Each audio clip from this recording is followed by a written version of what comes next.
За баярлалаа та бүгдийг бас өнөөдрийн танхимд ирж өөрсдийнхөө өмнө толгомж байгаа асуудлуудыг ярьж байгаа. Үнэхээр хүнд хэцүү байгаа. Би бол зөвхөн маш их цөөхөн тооны төлөөлөл энэ танхимд ирсэн байж шүү дээ. Өнөөдөр бол ерөөсөө зөвхөн энэ нөөтийн хуулийн хэрэгжилтийн асуудал бол жижиг аж ахуйн нэгжийн өмнө толгомж байгаа асуудал биш юм аа. Энэ бол Монголын баялаг бүтээгчдийн 70 мянган аж ахуй нэгж байгаа шүү дээ. Татрын албатай харьцдаг. Тэр 70 мянган аж ахуй нэгж чинь сая хүн ажилтаа орлоготой байгаа байхгүй юу? Өнөөдөр энэ хувийн хвшил чинь манай Монгол улсын дотоодын нийт бүтээгдэхүүний 70% нь өнөөдөр та бүхэн нуруунд дээр үүрж бүтээж байгаа. Баялаг бүтээж байгаа. 70%. Монгол улсад үйлдвэрлэгдэж байгаа 100 төгрөгийн 70 төгрөгийг та бүхэн бүтээж байгаа байхгүй юу? Тийм ээ? Дахиад дээрээс нь сая хүнийг ажилтаа орлоготой байлгаж байгаа. Ажилтаа орлоготой. Өнөөдрийн аж ахуй нэгжийн өмнө тулгамдсан асуудал бол яаж үүдээ барьчихгүй байх вэ гэж л өдрийн бодол шөнийн зүйд байж байгаа шүү дээ. А дахиад дээрээс нь ингээд нэрмээс болоод ингээд нөөтийн дотор хэрэгжилт гэдгээр түрүүн хэллээ шүү дээ. Эдийн засгийн зууд болчлоо гэж. Эдийн засаг. Нөгөө талаасаа бол манайх ингээд юм чөтгөрийн тойрогт орцсон байхгүй. Худалдаа эрхлэгчд маань. Одоо нөгөө бараа бүтээгдэхүүнээ авдаг хүмүүс ч дандаа зээлээр авдаг. Тийм биз дээ. Одоо жижиг аж ахуй нэгжүүд чинь танараас дандаа зээлээр авсан. Ямар сайндаа одоо ингээд нөгөө надаас зээлээр бараа бүтээгдэхүүнүүдээ авсан хүмүүс иргэдэм нь ингээд хурж ирж одоо энэ бараа бүтээгдэхүүнийхээ үнийг төлөөч, мөнгийг төлөөч, би дампуурах гэдэг нэг гэсэн ийм зарлууд хүртэл өнөөдөр жижиг дэлгүүрүүдийн гадаа байж л байгаа шүү дээ. Энэ бол үнэн амьдрал үстэй. Тийм ээ? Амьдрал. Тэгээ Монгол улс өөрөө бусад ижил төстэй орнуудтай харьцуулахад бизнесийн дарамт ихтэй орны тоонд орчод байгаа маа. Би зөвхөн 2хан 3хан үзүүлэлт хэлье.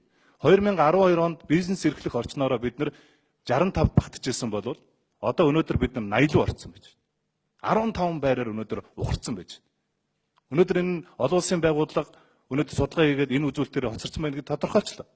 Бодлоо ажилтны танхимаас жил бүхэн гаргадаг хүнд сурталчилан индекс гэж гаргадаг энэ хүнд сурталчилан индексээр 2012 оноос хойш бизнесийнхэнд ирж байгаа дарамт тийм ээ зөвшөөрлийн тоо, хяналтын тоо түрүү хэлж штэ цагдаатайгаа нийлээд татврынхан ирээд одоо ингээд торгуул тогтоож байна гэж.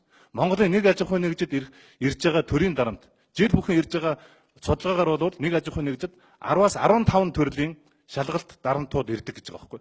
Тэр мэргэжлийн хяналтаас нь, хорио цээрээс нь, ариун цэврээс нь, гайлээс нь, татвараас нь дандаа давхцсан шалгалтууд ирээд идэв. Тусгай зөвшөөрлийг өгчөө дараа нь жил бүхэн тэрийг сунгадаг. Тийм ээ? Тэгээд дандаа ирээд дарамтлж байдаг.